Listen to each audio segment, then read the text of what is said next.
and welcome back to another episode of that show we like to call Sit and Spin with Joe, with me, your host, Joe Royland. Today on the show, it's a band that I have been waiting patiently to talk about for nearly 5 years. Well, because I've only been doing the show for 4 years now, or almost 4 years. And the band's last album came out back in 2012, but I've been waiting for them to put out a new album so I could finally talk about them on the show. And that they have finally done. Of course, we're talking about Japandroids and their latest release, Near to the Wild Heart of Life. Now, a little history on the band. When you first hear the name Japandroids, this, to me, when I first discovered this band, was a perfect example of not judging a book, or in this case, an album, by its cover, because you hear that name, you see these two somewhat unassuming looking dudes on the cover, and you think, oh, that's probably some sort of electronic rock or something. But no, it's actually some of the best punk-based anthemic rock made by just two guys that you can imagine. Now, these guys are a Canadian band formed in 2006 by the duo Brian King on vocals and guitar, and David Prowse, not to be confused with the actor who played Darth Vader in Star Wars, on drums and vocals. The two met as students at the University of Victoria in Victoria, British Columbia, Canada, discovering a mutual interest in music and attending live shows together, and from that they decided they wanted to form their own band. And heavily influenced by the Washington State band The Sonics, which if you're not familiar with those guys, you should definitely check them out, and their energetic and raw recordings, they began writing and recording their own material in hopes of kind of emulating a similar style to what they enjoyed about that band. Now, they originally planned to have a separate lead vocalist for the band, and King was just going to be the guitar player, Prowse was just going to be the drummer, but instead they opted to handle the vocals themselves, with most of the lead vocals being sung by Brian King, and both he and David Prowse doing harmony vocals on all the songs. Now, the band's odd name comes from a hybridization of two different monikers that they'd each come up with for possible band names. Japanese Scream, which was suggested by Prowse, and Pleasure Droids, which was suggested by King. So instead, they kind of took two words from each one and came up with Japandroids. They listed a DIY attitude of performing and promoting their own live shows, building a following in the Vancouver area, and self-released 2 LPs, 2007's All Lies, 2008's Lullaby Def Jams, that were initially limited to only like 500 copies each, but would later be collected and released as the No Singles compilation in 2009. The group then finally recorded their full-length debut, Post Nothing, in 2008, but almost decided to call it quits before it even got released. Glad they didn't, as they just felt the band wasn't getting anywhere. But by March of 2009, Pitchfork Media, having heard the group's song Young Heart Spark a Fire, awarded the band with the song Best New Track, which finally gave them some much needed exposure outside of their native Canada. And when Post Nothing finally got a release via the indie Canadian label Unfamiliar Records, only on vinyl initially, Pitchfork again championed the band, calling them best new music and heaping tons of other praise upon the record.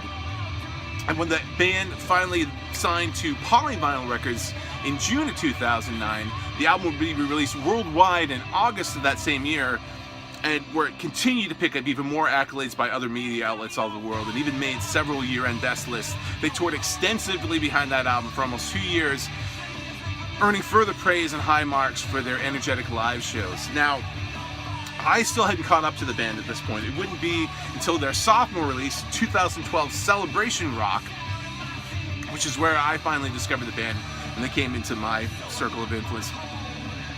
And this was a record, again, that gained tons of critical acclaim from fans and critics alike, and just widespread stuff. Again, made a lot of year-end best lists. It was my album of the year for 2012.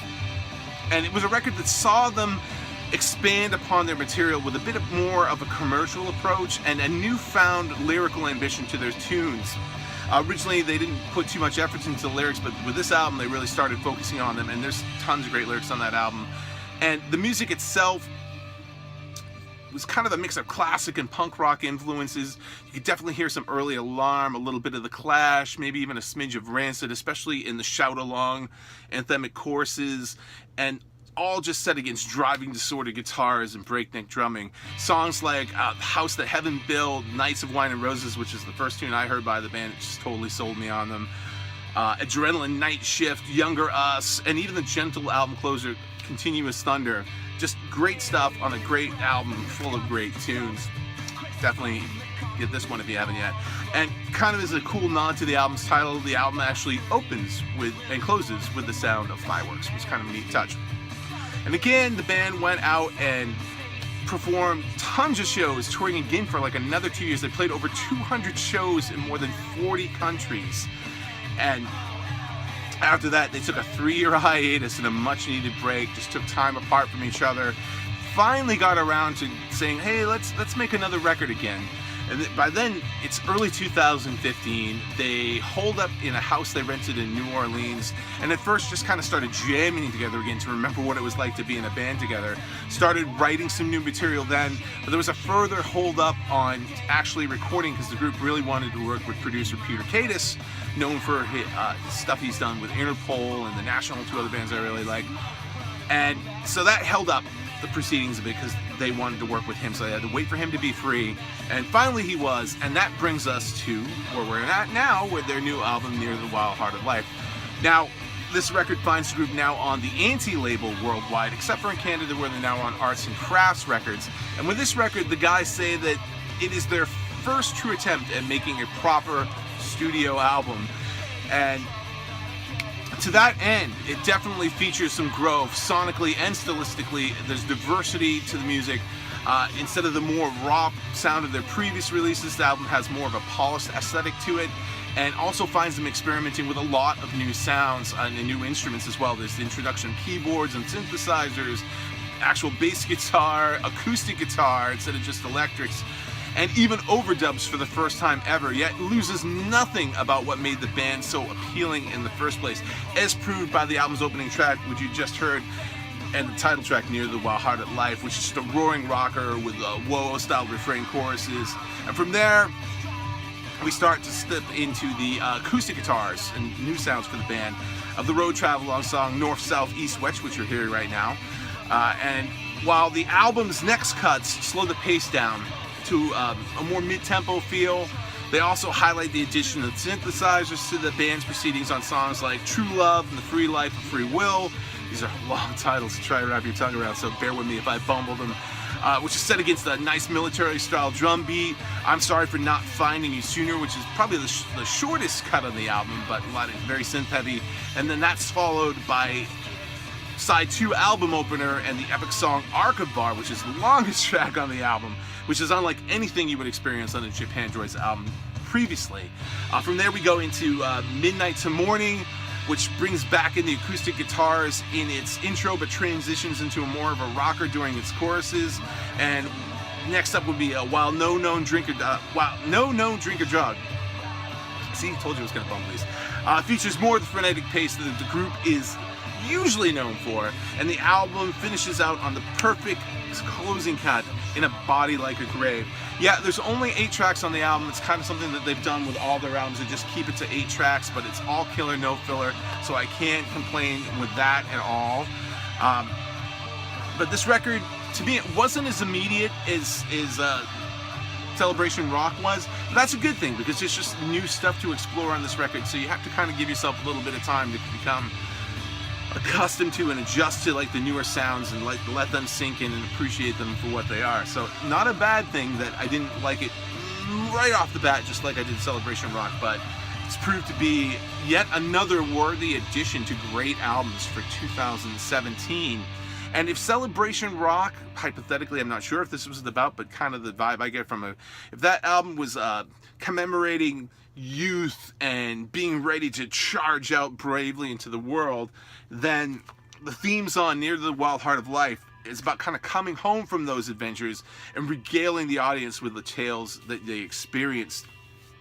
It finds the band a little older, a little wiser, but still full of vim and vigor. And just, again, like I said, just great new record from Japandroids. Now, I got the vinyl, of course, because this is the kind of band I want to have on vinyl, and much like their other releases, there's a similar black and white theme to the covers, which is cool. I got the indie exclusive version of the album, which was actually preceded by the single for Near the Wild Heart of Life. And what was cool about this, you could probably go to your local indie store and they still have some of these, and especially if you haven't bought the album, pick this up first. This is basically a single with a nice B-side from the Talking Heads' Love Building on Fire Talking Heads cover, but what you get with a single, aside from the extra B-side and just a great tune as a single, it's only $2, which for a 45 these days, back in the day, that was average. But now 45s these days are pretty damn expensive, outrageously so in my opinion, but $2, and that $2 is going to pay back off because it comes with a coupon for $2 off the purchase of the album at an indie store.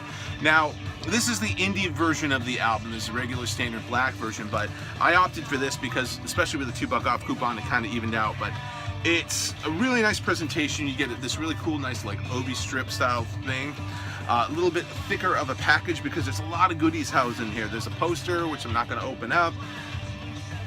There is a really nice, thick 24-page booklet with lots of great photos from the band's live show and all the album's lyrics, download card, and of course, the album itself. That's an awesome shot of the band in the studio, actually formerly backstage. And you get the album on limited edition clear vinyl instead of standard black. And I always like having stuff on clear vinyl because here's a little known fact you may not be familiar with. All vinyl starts out as clear vinyl. It's in the process of making it that you get your different colored vinyls, and even black vinyl, technically colored vinyl. So it's kind of get a little bit more of a feeling for pureness in the vinyl when it's clear, but that's just me. But otherwise, overall, I like that the band puts so much effort into, especially the vinyl releases, which is why I tend to go for them. But if you've never heard of the Japandroids before and any of this stuff sounds like your bag, definitely go out and pick up the group's new album. Go back and pick up some of their old albums as well. They are currently out on the road now. I would love a chance to go see them live, but probably not going to happen. I believe the closest they're getting to me is going to be in Beantown next month in Boston. In March. I'm probably not going to be able to make that show, but it would be awesome if I could, because this is a band that I would love to see live someday, and that would be cool. But anyway, in the meantime, it's out now.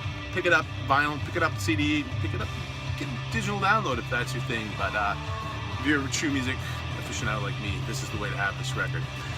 That's our show for this week. Thanks for tuning in. Next week, we got another return of a band. I think this time it's the first record for this group in 11 years. And another one I never thought they would have another album out again. So glad they do. But tune in next week to find out what that's going to be. And a lot of other great stuff coming up for you to hear. So thanks for tuning in. Thanks for sticking around. And we'll see you next time on Sit and Spin. Until then, take it easy.